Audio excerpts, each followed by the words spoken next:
Now we continue with our overview of the book. We're talking about this book, The Pursuit of Human Well-Being, just recently published by Springer.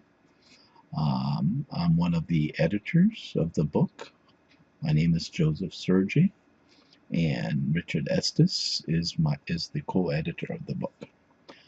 What we're doing now is we're focusing on providing some sort of an overview or a semblance of content of chapter 14, and that is the history of well-being in Oceania. This chapter is co-authored by Robert Cummings. He's a professor emeritus with Deakin University in Melbourne, Australia, and Tanya Kop, if I'm pronouncing it right, Kopich, and she's a research assistant on the Australian Unity Wellbeing Project at Deakin University, also in Melbourne, Australia. Let me start out by,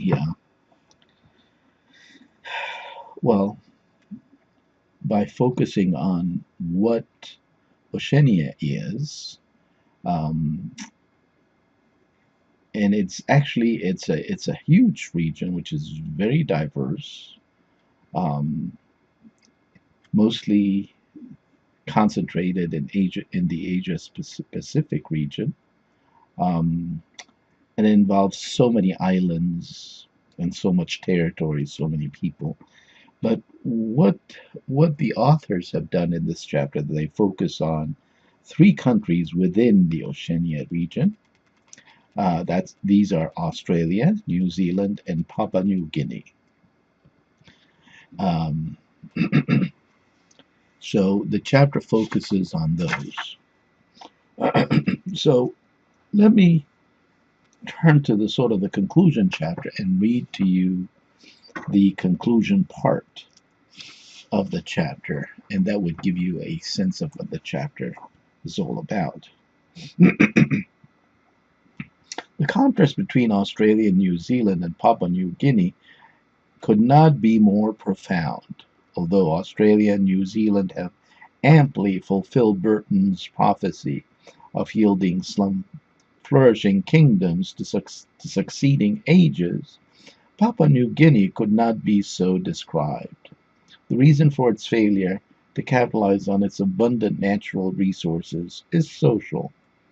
It has too many tribes with too many cultures whose history of warfare continues to impede national progress.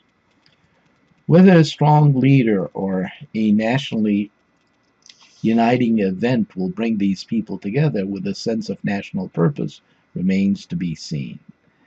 In the meantime, social and economic progress will be slow. On the bright side, Papua New Guinea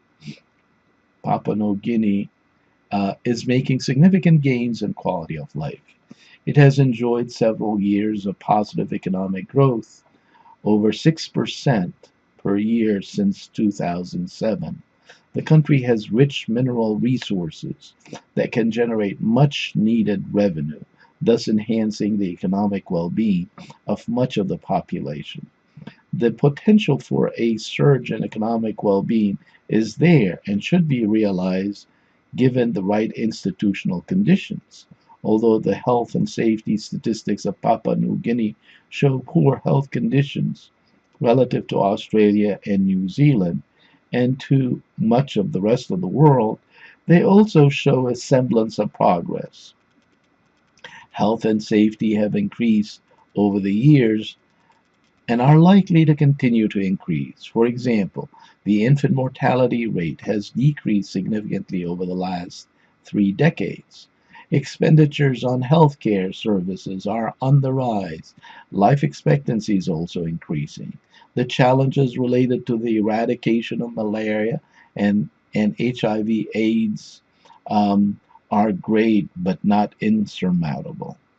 Papua New Guinea has made significant progress in education. Literacy rates have climbed steadily between 2000 and 2012. Okay, well, let's focus on Australia and New Zealand now. Australia and New Zealand have many positive features and a few negative ones. On the positive side, most economic indicators on the pos again on the positive side, most economic indicators such as unemployment, labor force participation among the indigenous population point to its significant gains. The same can be said about health and education well-being. Life expectancy has increased significantly in both countries, even in relation to the indigenous population. Healthcare expenditures also increased.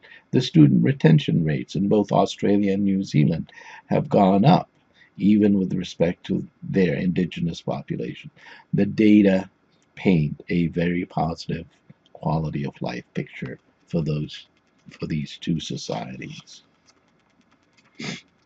Okay, I'll stop here. I think we have enough information that the audience has a good feel for the chapter.